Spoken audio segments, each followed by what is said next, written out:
Hi everyone, आज हम बात करने वाले हैं इंडियन कॉन्स्टिट्यूशन के 12 शेड्यूल्स के बारे में। क्या आपको पता है कि इन 12 शेड्यूल्स को याद रखने के लिए हम एक बहुत ही सिंपल सी ट्रिक यूज़ कर सकते हैं। इन 12 शेड्यूल्स को हम याद रख सकते हैं through the acronym tears of old PM. इस phrase tears of old PM में 12 लेटर्स हैं और यही 12 लेटर्स इनिशियल्स हैं हमारे सारे 12 शेड्यूल्स की। आइए इनको समझते हैं।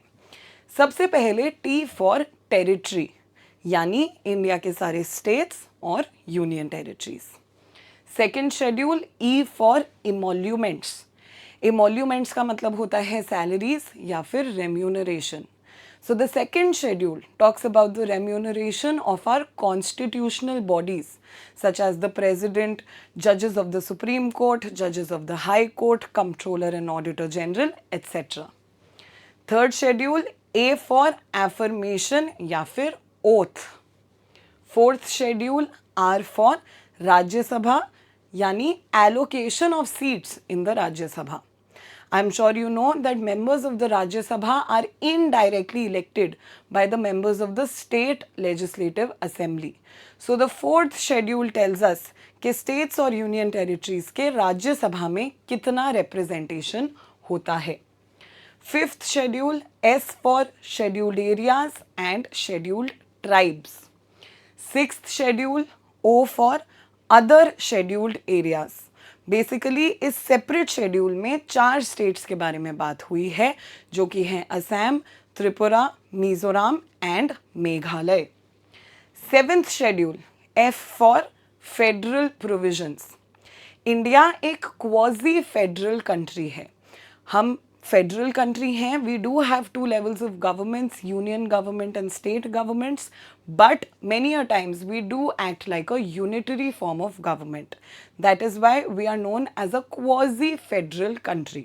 So the 7th schedule talks about the 3 lists: union list, state list and concurrent list. First list यानी यूनियन लिस्ट के सारे सब्जेक्ट्स पे सिर्फ और सिर्फ यूनियन गवर्नमेंट लॉज बना सकती है।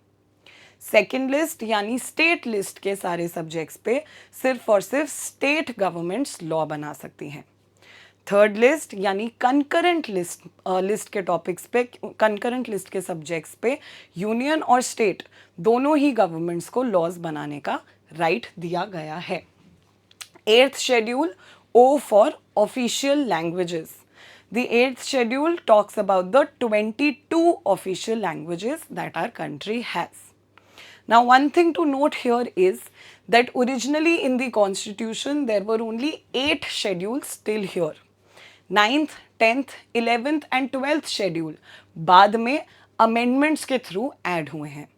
Comment down below कौन सा schedule कौन से साल में कौन से amendment के through add हुआ था।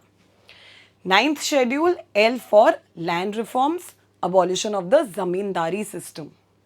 10th schedule defection. Defection से यहाँ पे मेरा मतलब है anti-defection laws. The 10th schedule and the laws under it basically say that whenever a member of, say, a state legislative assembly or a member of parliament commits defection, as in they change their party after being elected to a particular seat, it is possible that they may be disqualified from their seat at the discretion of the presiding officer of the house. इस schedule को और in laws को कभी कभी Toothless tiger भी कहा जाता है। 11th schedule P for panchayats and 12th schedule M for municipality. Always remember the acronym Tiers of Old PM और हमारे कॉन्स्टिट्यूशन के 12 शेड्यूल्स आपको हमेशा याद रहेंगे।